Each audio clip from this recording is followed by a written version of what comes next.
Bonjour et bienvenue sur TV Sian. Nous sommes en direct du Salon de l'Industrie du Grand Sud et nous allons parler recrutement et fidélisation dans l'industrie et des moyens à mobiliser pour arriver à ces enjeux-là, pour répondre à ces enjeux.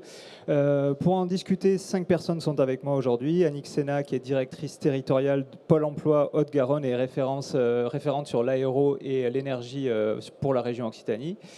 Nous avons aussi Philippe Feugat, qui est délégué régional de l'OPCO de ZI. Bonjour. Avec nous également Christophe Méruet, délégué régional de l'UIMM Occitanie.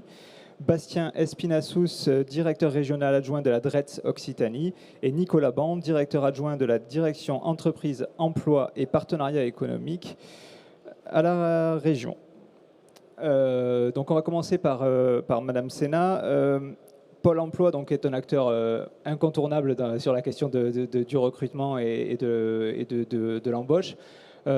Aujourd'hui, quel est le constat qui est fait pour les filières industrielles dans la Haute-Garonne et dans la région? Est-ce que l'offre correspond à la demande? Est-ce qu'il y a une adéquation entre ce qui est recherché par les entreprises? Est-ce que Pôle emploi peut proposer, ou en tout cas ce que les entreprises proposent?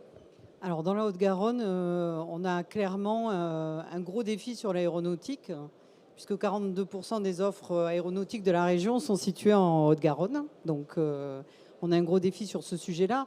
Après, la question de l'industrie, elle est plus large quand on est à l'échelle de l'Occitanie, puisqu'on sait qu'on a des filières qui se développent autour des énergies renouvelables et notamment de l'hydrogène du côté de Béziers. Donc on va avoir des recrutements qui sont un peu différenciés selon la filière industrielle avec laquelle on travaille. Et puis on a des métiers qui sont communs aux différentes filières. Par exemple, les techniciens de maintenance, l'énergie en cherche, l'aéro en cherche, l'industrie hors aéro en cherche. Donc voilà, on a des filières un peu plus en tension parce que tout le monde cherche ce type de compétences. Pour vous donner quand même une mesure du défi devant lequel on se trouve, si on prend la filière aéronautique en Occitanie, ça représente un peu plus de 25 000 offres sur une année glissante.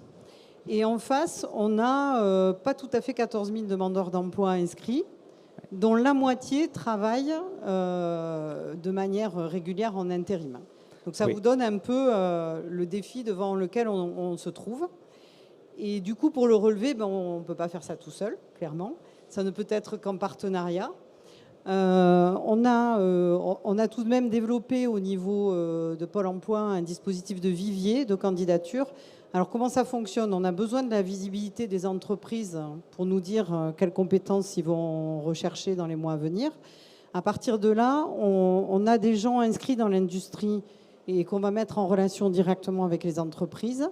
On a des gens qui sont dans des métiers voisins avec une formation d'adaptation, et ça je pense qu'on en parlera après avec les partenaires présents.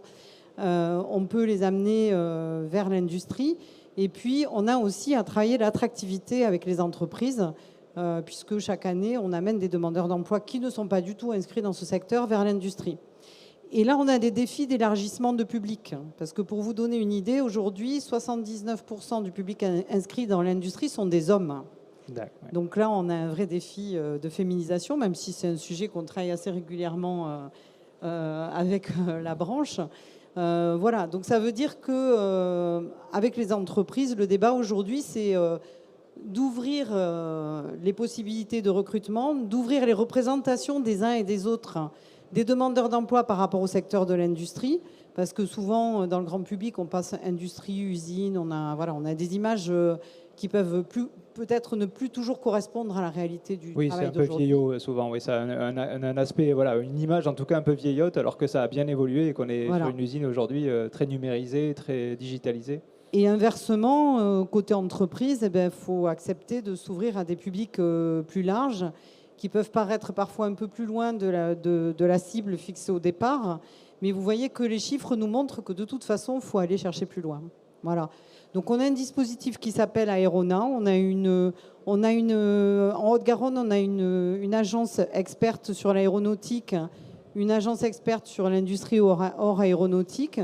Et on travaille sur de la création de viviers en permanence et on module les métiers vers lesquels on va chercher en fonction de l'expression des entreprises. Et puis au niveau national, on a signé au Bourget une convention avec le GIFAS. La région Occitanie est porteuse pour Pôle emploi de cette convention. Le GIFA s'est engagé sur une action qui s'appelle l'Aéro-Recrute. Donc ça veut dire qu'ensemble, dans les différentes régions concernées, on organise des actions pour créer ce vivier, pour recruter directement. Au Bourget, il y avait des ballons au-dessus de chaque entreprise qui recrutait avec l'Aéro-Recrute. Et il y avait des DRH présents pour que les demandeurs d'emploi de la région parisienne puissent venir rencontrer les entreprises. Donc on a une multitude d'actions en fait, parce qu'il n'y a pas de baguette magique. C'est le partenariat, et ça on va le voir, je pense, dans la suite de la table ronde. C'est le partenariat, le travail en commun, et puis c'est des actions au quotidien. Voilà, il n'y a pas de miracle. Mais il y a en tout cas, sur la région Occitanie, il y a en tout cas un partenariat de longue date, un partenariat avéré qui fait que on retrousse nos manches ensemble, entreprises et partenaires, pour trouver des solutions. Et on n'écarte rien. Alors, on va avoir des solutions aussi très, très originales, se retrouver sur un stade pour recruter, par exemple, avec du stade vers l'emploi, organiser des recrutements, des forums inversés, et on mobilise tous les partenaires de l'emploi autour de cette question-là avec les entreprises. Et on compte aussi sur nos partenaires parce que le financement de formation, c'est une toute petite part Pôle emploi et puis une grande part le Conseil régional et les OPCO. Donc de toute façon, c'est en y allant ensemble qu'on va y arriver. Justement, on va donner la parole à l'OPCO 2I. Pôle emploi est très connu, l'OPCO 2I peut-être un peu moins. Est-ce que vous pouvez nous présenter de quoi il s'agit, quelle est sa fonction, sa mission concrètement? Bien sûr. Donc l'OPCO 2I a été mis en place par la loi du 5 septembre 2018, la loi pour la liberté de choisir son avenir professionnel. Il représente 32 branches professionnelles, 32 branches qui se sont réunies dans une logique de filière, avec beaucoup de cohérence sur les métiers et les compétences. Donc c'était un des objectifs de cette création. L'idée, c'est dans ces 32 branches, on pourrait citer la métallurgie, la chimie, la plasturgie, carrière matériaux, les industries pharmaceutiques. Je ne vais pas toutes les citer, mais c'est vrai qu'on retrouve bien des métiers quand même très industriels, avec pour mission essentielle d'informer, conseiller et accompagner les entreprises dans tous leurs sujets emploi, formation et de manière élargie un petit peu tous les sujets RH. Donc, en plus de ça, c'est vrai que la loi de 2018 a élargi les missions et on compte maintenant une forte mission sur l'attractivité des métiers, d'où la marque avec l'industrie. Donc, l'ensemble de ces branches ont réussi à porter ce sujet et à créer une marque. Donc, c'est porté par toutes les branches qui travaillent en cohérence avec les politiques d'attractivité de chacune d'elles. Donc, il y a vraiment une logique de partenariat. Et à noter aussi la certification. On accompagne des branches dans tout ce qui est certification et observatoire, donc pour être dans la prospective et anticiper les évolutions des métiers dans les 3-5 ans à venir. Vous avez mis des actions en place récemment, ou en tout cas en partenariat peut-être avec les différents acteurs qui sont autour de la table? Au niveau de l'OPCO 2I et de l'offre de services qui est déployée sur le territoire, c'est vrai que quand on regarde 2023, on a une offre de services qui s'est construite autour de 2 grosses thématiques. La première, c'est tout ce qui est transition. Donc on l'a vu hier, notamment au niveau des battles, les transitions écologiques, la transition numérique, c'est des enjeux qui sont très très forts dans nos entreprises industrielles. Et à côté, l'enjeu recrutement. C'est vrai que là, la problématique de recrutement, encore une fois, est tellement importante qu'on a construit une offre de services pour accompagner ces problématiques. Donc là, on pourrait énumérer un petit peu tous les outils qui vont de l'analyse, les diagnostics et l'accompagnement, surtout à destination des TPE-PME, pour les aider à réfléchir à leur politique RH, à leur structuration RH et comment mettre en œuvre un plan d'action pour se structurer. Donc c'est dans ce cadre-là déjà qu'on travaille aussi en partenariat avec l'ADRETS. On a signé une convention financière PCRH. Également, on travaille beaucoup avec Pôle emploi quand il faut recruter des gens très éloignés de l'emploi. Donc on évoquera certainement plus tard aussi tout ce qui est POEC. Donc, ce qui permet de financer des personnes éloignées pendant qu'elles sont demandeurs d'emploi, avant qu'elles intègrent les entreprises. Là aussi, en lien avec le Conseil régional et les branches pour analyser les besoins au plus près des entreprises et des bassins. On peut bien sûr évoquer l'alternance. C'est vrai que l'une des missions phares des OPCO et de l'OPCO 2I en particulier, parce que ça fait partie des politiques fortes de nos branches, de développer l'alternance. Donc l'alternance aussi est un moyen pour pallier aux difficultés de recrutement et de formation. Donc avec le développement des contrats d'apprentissage et du contrat pro, notamment souvent issus des POEC. Donc tout ça nous permet de développer beaucoup de choses. Récemment, on a mis en place des kits recrutement kit marque employeur pour permettre sur ces sujets problématiques d'attractivité aussi aux entreprises de s'outiller pour être dans l'amélioration et avoir plus de facilité sur ces sujets-là. Et voilà un petit peu. Et pour terminer, c'est vrai que quand on parle recrutement, la formation n'est jamais loin. Et c'est vrai qu'au niveau formation, quand on recrute des gens qui n'ont pas toutes les compétences nécessaires ou quand il y a de la mobilité, là, c'est là aussi notre cœur un petit peu historique de financeurs.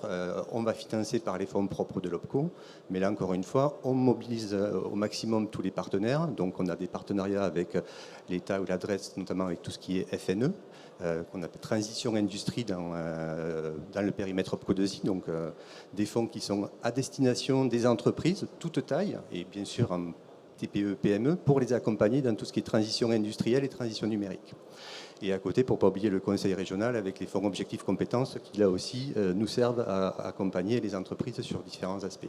Donc, sur l'ensemble de ces outils, plus l'attractivité, l'observatoire, c'est vrai que ça nous permet, avec tous les partenaires, d'avoir des actions au plus proche des entreprises, parce que ça aussi, pour ne pas oublier, l'idée première, c'est d'être en proximité des entreprises sur tous les territoires, et avec aussi une logique interindustrielle qui porte un petit peu les bases et les piliers de l'OPCO2I. Oui, donc l'idée, c'est vraiment d'être au plus près de répondre, faire l'adéquation entre la demande et l'offre, et que les offres des entreprises s'adaptent au profil, ou en tout cas qu'on arrive à cibler vraiment les personnes les mieux adaptées à ce qu'on cherche. Les mieux adaptés, et quand elles sont éloignées, comme le disait Mme Sénat, apporter les compléments de formation en trouvant les financements nécessaires pour permettre à ces personnes d'intégrer et de pourvoir aux besoins des entreprises. Christophe Méruet, vous êtes délégué régional de l'UIMM Occitanie, donc vous êtes pleinement concerné par cette question-là. Vous avez des exemples d'actions qui ont été menées dans la région pour justement répondre à ces besoins-là, ou en tout cas ne pas perdre des talents qui sont dans l'industrie et qu'on veut garder dans ce secteur d'activité? Oui, tout à fait. Donc la branche de la métallurgie, on est aujourd'hui sur l'Occitanie, on représente à peu près 850 entreprises adhérentes et dans les 100 000 emplois. On a beaucoup d'actions de promotion des métiers. D'ailleurs, je remercie tous les stands ici qui voient passer des jeunes qui viennent sur le village de l'industrie. On en a 500 qui sont venus ici apprendre les métiers. Et tous les ans, on envoie 10 000 en présentiel, pas sur les réseaux. On est vraiment pour montrer les métiers, que les gens touchent un peu. C'est un point important. Mais ça, c'est pour convaincre demain. On a des besoins aujourd'hui. Et pour répondre aux besoins aujourd'hui, on a aussi un vrai enjeu qui est que ceux qui sont dans l'industrie ne quittent pas l'industrie. On a heureusement assez peu de plans sociaux, mais ça arrive. Et là, on a mis en place, je voulais parler de ça, parce qu'on a fait on a mis en place un dispositif avec l'ensemble des partenaires, évidemment, et puis les 9 autres branches industrielles représentées en région. Une entreprise a fermé dans le Tarn, à Saint-Juéry, avec à peu près 70 salariés sur le carreau. Et elle a fermé le 20 juin. Et dès le 6 juillet, on avait organisé un job dating avec des entreprises industrielles, tout secteur d'activité confondu, pour essayer de reclasser au plus tôt l'ensemble des salariés. On en a reclassé déjà 16. Ce n'est pas assez, mais on va continuer. Parce qu'il faut vraiment pouvoir être en capacité de présenter très rapidement une offre, souvent dans un secteur périphérique assez proche, parce que vous avez un conjoint, vous avez une maison, vous avez de la famille, vous avez tout ce qu'il faut, qui fait que vous serez assez peu mobile. Mais il faut qu'on soit tous en capacité d'arriver comme ça à faire que les périodes de chômage, voire de sortie de l'emploi industriel, ne soient pas trop longues, parce qu'on se rend compte que c'est la première problématique. Et puis après, la seconde, c'est ce qu'on disait, c'est aller chercher des gens hors métier industriel, mais là, on rentre dans des phases de formation qui sont forcément assez longues, avec des besoins qui sont souvent immédiats. Je pense notamment à la filière aéronautique, où c'est compliqué de faire matcher les deux. Dernier point dont je voulais parler, qui est important, tu en as parlé un peu, Annick, mais je vais insister là-dessus, 50% des demandeurs d'emploi ont plus de 50 ans. Donc on a un vrai sujet qui est compliqué, il ne faut pas se le cacher, mais comment est-ce que j'attire vers les métiers industriels et comment est-ce que je suis en capacité de convaincre une entreprise industrielle d'aller chercher des gens de plus de 50 ans. Ouais, donc il y a différents enjeux. Donc il y a le recrutement, le maintien des compétences sur le territoire et dans l'industrie, et après aussi l'emploi des seniors, enfin de ce qu'on appelle des seniors, mais qui sont plus des seniors, puisque aujourd'hui à 50 ans, on n'est plus un senior, mais bon, voilà, c'est vrai que. On est bien d'accord. C'est vrai que voilà, ça a toujours cette dénomination-là, malheureusement. Donc ouais, il y a beaucoup d'enjeux pour l'industrie, beaucoup d'actions qui sont mises en place, on l'a vu, donc des reclassements, etc. La DRETS, là-dessus, comment elle peut agir, comment elle peut accompagner les entreprises, les filières. Je sais qu'il y a une action qui a été mise en place, c'est Team RH. Peut-être que vous voulez en parler. Voilà, expliquez-nous un petit peu de quoi il s'agit. Peut-être juste avant de revenir sur Team RH, effectivement, prendre un petit peu de recul, ce qu'ont déjà fait nos partenaires. Annick le disait, il y a un vrai défi en termes de volume de recrutement, ne serait-ce que sur l'aéro, tu le disais, en année glissante, 25 000 recrutements, c'est énorme. Mais si on regarde sur l'ensemble des secteurs d'activité, au-delà de l'industrie d'ailleurs, je crois qu'on est à près de 240 000 prévisions de recrutement sur l'année 2023 pour l'ensemble de la région. On voit bien l'ampleur du défi. Et 56% de ces recrutements sont jugés compliqués, difficiles par les chefs d'entreprise. Alors pourquoi ? Il y a la question de qu'est-ce qui se passe, qu'est-ce qui fait que c'est difficile. On a un taux de chômage, et on ne peut que s'en réjouir, qui est à un niveau bas qu'on a rarement connu. On s'approche du fameux plein emploi. On n'y est pas encore, mais on s'en approche. Ce qui veut dire que les viviers disponibles pour répondre aux besoins de recrutement se rétrécissent. Et donc, on a un enjeu collectif à les élargir pour répondre aux besoins des entreprises. Et en gros, on a trois poches de recrutement aujourd'hui. Les jeunes, on en a parlé, c'est notamment tout ce qui est toute la dynamique de l'apprentissage qui est mise en œuvre pour les attirer vers les métiers, et notamment vers les métiers de l'industrie. On a les publics qu'on qualifie de très éloignés de l'emploi, notamment les bénéficiaires du RSA, qui demandent un accompagnement particulièrement renforcé pour les accompagner. Et puis, Christophe l'a cité, on a les seniors, qui sont aussi une poche de recrutement importante pour les entreprises. Ça s'ajoute à un contexte un peu particulier où, avec cette baisse du chômage, avec ces tensions de recrutement, il y a aussi une évolution dans la manière dont les individus appréhendent le travail, et donc des exigences qui sont un petit peu plus importantes sur la manière dont ils souhaitent être accueillis dans une entreprise. Et c'est des enjeux dont les entreprises prennent conscience, peut-être pas encore assez, il faut aller plus loin.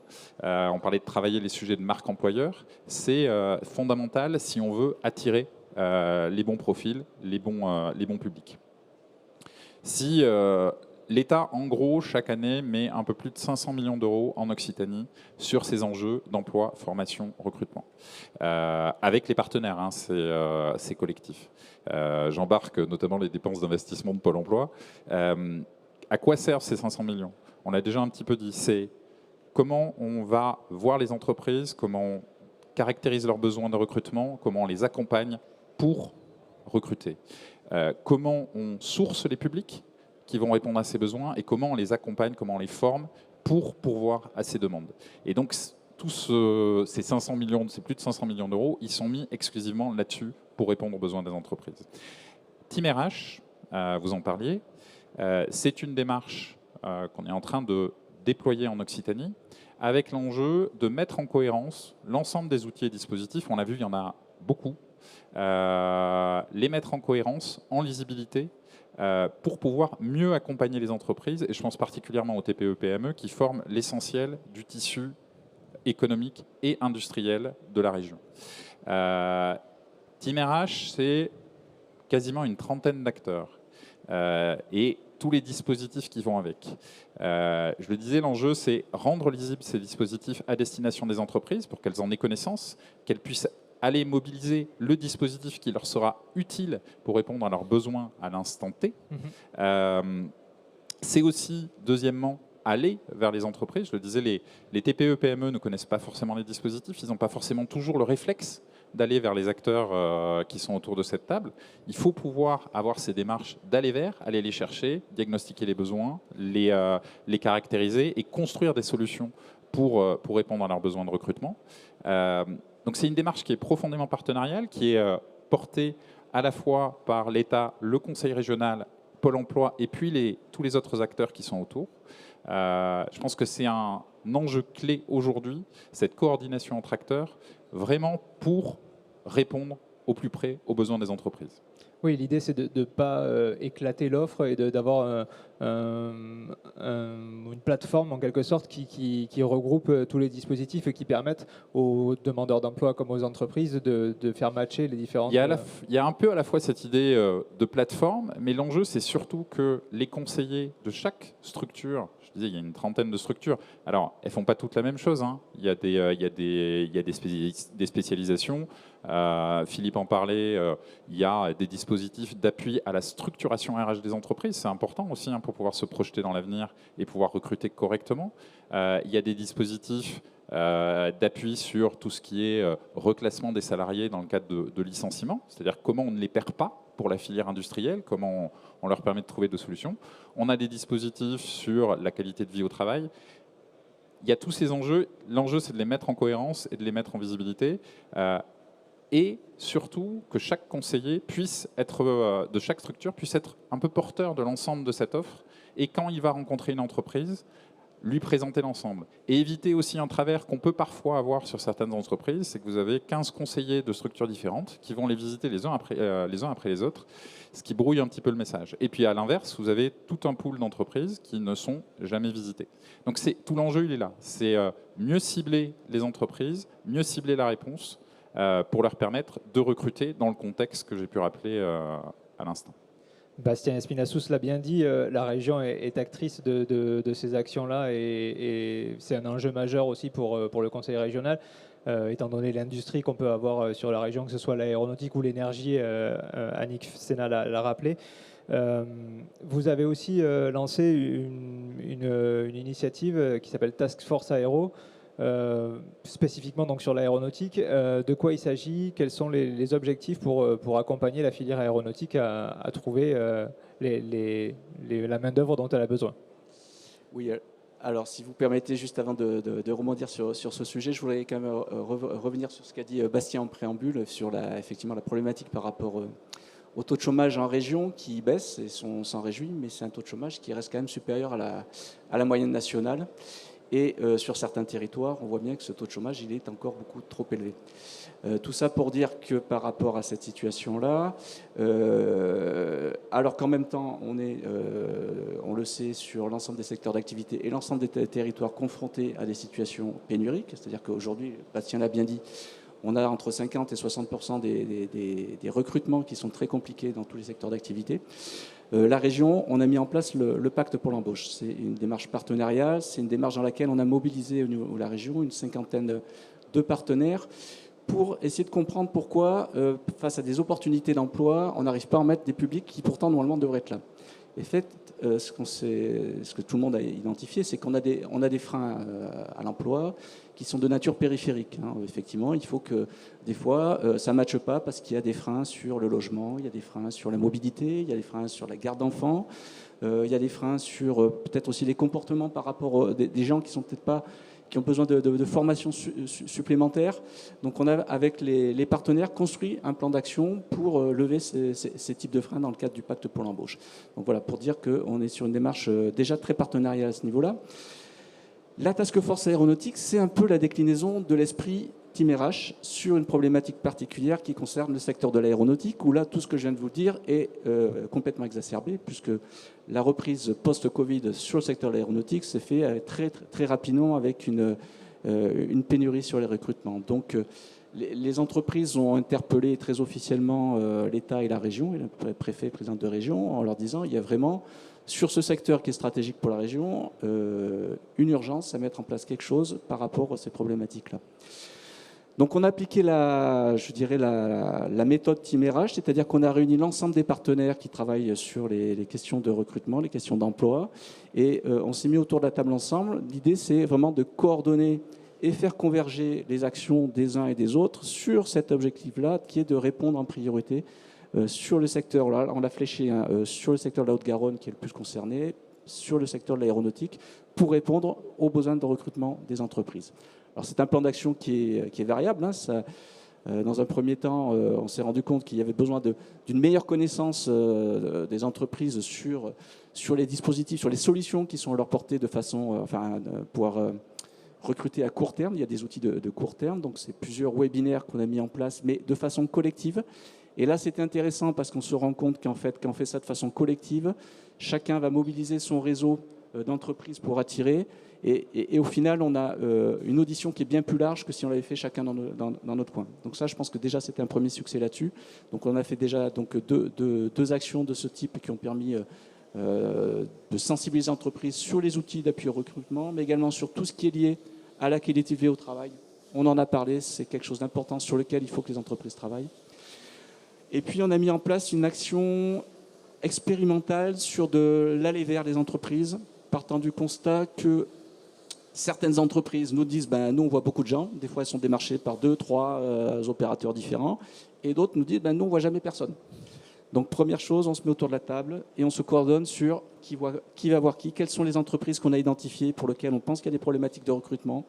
Nous, côté région, on s'appuie sur l'agence ADOC qui, du fait de notre compétence économique, est en lien permanent avec les entreprises. Donc, ça nous a permis d'identifier un panel d'entreprises sur lequel, après, avec les partenaires, on se répartit qui va voir. Chaque partenaire y va, fait un diagnostic de la situation de l'entreprise par rapport à ces problématiques de recrutement qui peuvent de différentes natures. Ça peut être, c'est un profil qui est pénurique, ou ça peut être peut-être des conditions d'attractivité, ça peut être, il y a des freins périphériques que je les ai identifiés. Et à partir de là, on revient vers le collectif, présenter la situation de l'entreprise, et chacun, avec ses leviers différents, on va faire du sur-mesure pour l'entreprise, essayer de construire une solution qu'on essaie d'apporter à l'entreprise. Voilà. C'est un peu la démarche expérimentale qu'on met en place, qui démarre, et qu'on souhaite accélérer. Et puis, troisième niveau d'intervention, c'est qu'on a travaillé sur la formation. Donc là, comme l'a dit Bastien, pour essayer de mettre en place des formations pour aller chercher des publics un peu plus éloignés de l'emploi aujourd'hui, parce qu'effectivement, comme il l'a dit, il faut maintenant ouvrir les viviers, il faut travailler sur ce secteur-là et travailler avec les entreprises pour qu'elles soient en capacité aussi d'accueillir ces personnes-là dans des bonnes conditions.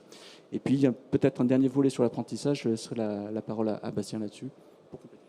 Merci. Oui, sur l'apprentissage, c'est la cible jeune. Mais on a un peu le même sujet, c'est-à-dire que le vivier de jeunes, il n'est pas extensible. Et la question, c'est aussi d'aller chercher des jeunes qui sont peut-être un peu plus éloignés, mais qui pourraient répondre aux besoins. Donc, on est en train de déployer un dispositif qu'on appelle prépa-apprentissage. Alors, il existait antérieurement. Il vise à accueillir ces jeunes qui sont peut-être un peu moins informés, un peu moins prêts en termes de compétences de base, de savoir-être, pour rentrer dans les formations, dans un dispositif d'apprentissage en destination de l'aéro. Et on les accompagne justement pour passer ce cap. Et on a sur Toulouse préparé une session spécifique, ciblée aéro, de cette prépa apprentissage, justement pour, encore une fois, élargir ce vivier et pouvoir mieux répondre aux besoins des entreprises. Juste pour terminer peut-être ces échanges, vous aviez parlé de 3 viviers d'emploi, enfin 3 viviers de recrutement, les jeunes, les personnes éloignées de l'emploi, et le troisième c'était… Les seniors. Les seniors, oui, pardon. Est-ce que on ne pourrait pas aussi penser à aller chercher des talents à l'étranger? Est-ce que c'est une solution? Est-ce que aller chercher des compétences que des jeunes, ou des jeunes ou des moins jeunes peuvent être formés à l'étranger sur ces métiers-là? Est-ce qu'on peut aller les chercher? Alors ça, je vais peut-être laisser la parole au conseil régional, puisque alors c'est pas une action qui est ciblée spécifiquement aéronautique, qui vise plus les sujets du numérique en l'occurrence, mais qui vise justement à promouvoir la région Occitanie, qui a des atouts incontestables pour attirer ces talents. Mais je passe la parole. Oui, effectivement, c'est l'action Talent d'Occitanie, justement. Talent d'Occitanie, c'est effectivement une action que la région commence à initier pour effectivement essayer d'apporter des solutions pour les entreprises qui ont besoin de trouver des talents, surtout sur des postes parfois de haut niveau pour lesquels il faut aller sourcer à l'étranger ou en tout cas au dehors d'Occitanie. Donc il y avait un premier événement qui s'est tenu lundi dernier en duplex entre Toulouse et Montpellier pour faire témoigner des entreprises qui sont confrontées par rapport à ces problématiques-là et présenter les solutions qu'elles ont mises en place pour répondre à ces enjeux. Est-ce que l'UIMM est actrice de ces actions? Est-ce que c'est quelque chose qui vous a traversé l'esprit? Est-ce que vous vous êtes penché sur cette solution? Sur les sujets d'emploi, oui, c'est quelque chose qui nous traverse l'esprit. Après, on est sur des domaines qui sont spécifiquement régaliens, sur des politiques migratoires. C'est pas à l'UIMM, quelque part, de décider de la politique migratoire de la France. Après, nous, on a des besoins. Moi, je veux juste dire deux choses pour les entreprises, qu'elles l'aient bien en tête. Et l'État ou la région ne peuvent pas le dire parce que c'est mettre en avant l'industrie par rapport au reste. C'est que sur les enjeux écologiques, ben, si on veut que ça marche, ce sera une solution industrielle. Donc si vous rejoignez l'industrie, ben, vous permettrez de répondre à ces enjeux. Et puis le deuxième sujet qui est plus polémique, mais j'ai les chiffres et j'en suis à peu près sûr, c'est que 20% les rémunérations sont 20% supérieures dans l'industrie par rapport au commerce et aux services. Donc travailler utile et en étant mieux payé, je pense qu'il n'y a pas mieux. Voilà. Oui, ça peut être effectivement un bon levier pour attirer, ouais, c'est sûr. Voilà. Merci à tous en tout cas d'avoir participé et merci de nous avoir suivis sur TVSian.